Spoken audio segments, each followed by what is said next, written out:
Kyiv in the winter snow this morning could have been a painting. But then the staccato of Ukraine's air defense system. More than 70 missiles were launched at the country this morning. Again, the vast majority intercepted and destroyed. The latest concerted attack on people's light, heat and water since Russia started targeting civilian infrastructure in earnest 2 months ago. Attacking our energy infrastructure, making people suffer during the winter time, that's about genocide of our nation.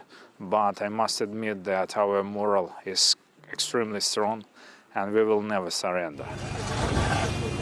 In President Zelensky's hometown of Kryvyi Rih in the south, a residential building was hit, killing 3 people and injuring at least 5 others. The structural clearance was with cranes, the more intimate cleanup with a broken brush. The humble generator, now ubiquitous in Ukraine, keeping the lights on though in shops and homes, is getting harder and harder. Today marks the 9th wave of strikes on energy infrastructure, and the country's energy operator, Ukrenergo, said today that it will take longer this time to restore power than it did after previous attacks. Apart from just grinding down the population, what's the point of all of this as far as Russia is concerned? President Zelensky and his top military brass are convinced that Russia is preparing for another big offensive to begin as soon as January into Ukraine. But from what direction? Some surmise that Russia could launch a new offensive into the country from Belarus in the north, although as of yet no telltale signs of unusually large troop build-up there, despite the drills and video production. Russia's defense minister met Belarus's Lukashenko earlier this month. On Monday, Putin comes to Minsk for the first time in more than 3 years. The visit could, of course, be also designed to just keep Ukraine guessing. The scene after a drone strike in Kyiv earlier this week. Today, the EU announced a further package of sanctions, which included export bans on things like drone engines to Russia or other countries that might supply them to Russia. Repair, rescue, and staying resilient get harder in the cold. The ground in Ukraine may be frozen over. The war is not. Horik O'Brien reporting. Well, I'm joined now from Kyiv by the Ukrainian security analyst Maria Avdiva. Thank you for joining us.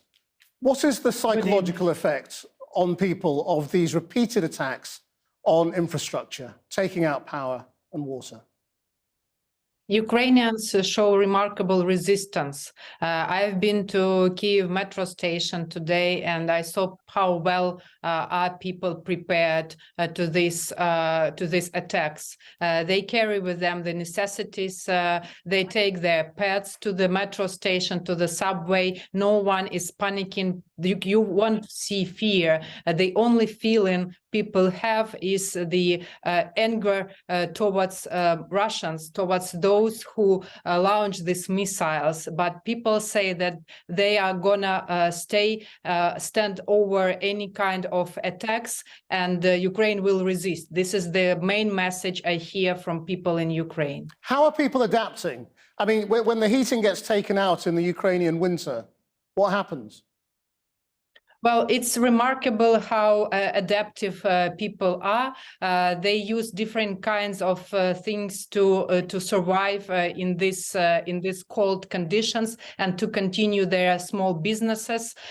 People run generators. They make reserves of food supplies and water supplies at home. You would see barber shops and smaller shops that are run where people use the flashlights in in the times when the electricity is cut off. Of course, those who are most vulnerable, people with disabilities, people with children, elderly people, are in much more difficult situation. But on the other hand, you would see how people are helping each other, cooperating, going to the apartments, blocks where there still is some electricity or heating or water. I have been to the local coffee shop today where people would come, and it was crowded because they had at least some connection, internet connection, and it was full of people who were communicating with their family members and loved ones, saying that, telling them that they are okay, and gathering the news. So everywhere in Ukraine there is this remarkable resistance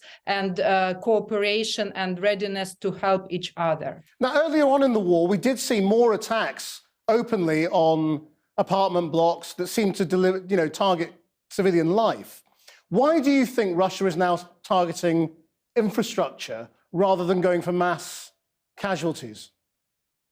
Well, it's because Russian army cannot do anything on the front lines, and they have started these attacks back in early October, and it's already the 9th wave of missiles that is raining into Ukraine. And the reason for that is to put Ukraine into submission, to put Ukraine on its knees, to break down Ukrainians. Because by doing this, Russian leadership thinks that they will probably put Ukraine in the situation when Ukraine will be ready for some kind of peace talks or negotiations with Russia, because Russia needs this time. They are not able to do anything on the front lines. And that is why they are trying to hit the most vulnerable civilians, use army, use missiles, use rockets against civilian infrastructure, targeting those who cannot defend themselves. And that's why Ukraine asks for more air defense weapons, for more military help, because this will allow Ukrainian army to protect cities. You, of course, know that today almost all the missiles that Russia fired at Ukraine were shot down. Here in Kyiv, out of 40, 37 were shut down. Yes. And Britain is also helping Ukraine with delivering more anti-air defense, more air defense weapons to combat and to protect the city from these upcoming attacks. Yes, I mean, the air defences do seem to be working remarkably well. Is it just Kyiv that has that umbrella, or are other cities protected the same way? Other cities are protected, but the situation is quite different because, for example, Kharkiv, which is only 40 kilometers from the border with Russia, there Russia uses not only these missiles that are launched from their fighter jet, the airplanes, but also uses S-300 missiles, which are located in Belgorod. And the air defense is incapable of intercepting those because of the very small distance they have to fly before hitting their targets. The same goes about the Shahid drones, which are very difficult to intercept. And here, Ukrainian army is also showing a remarkable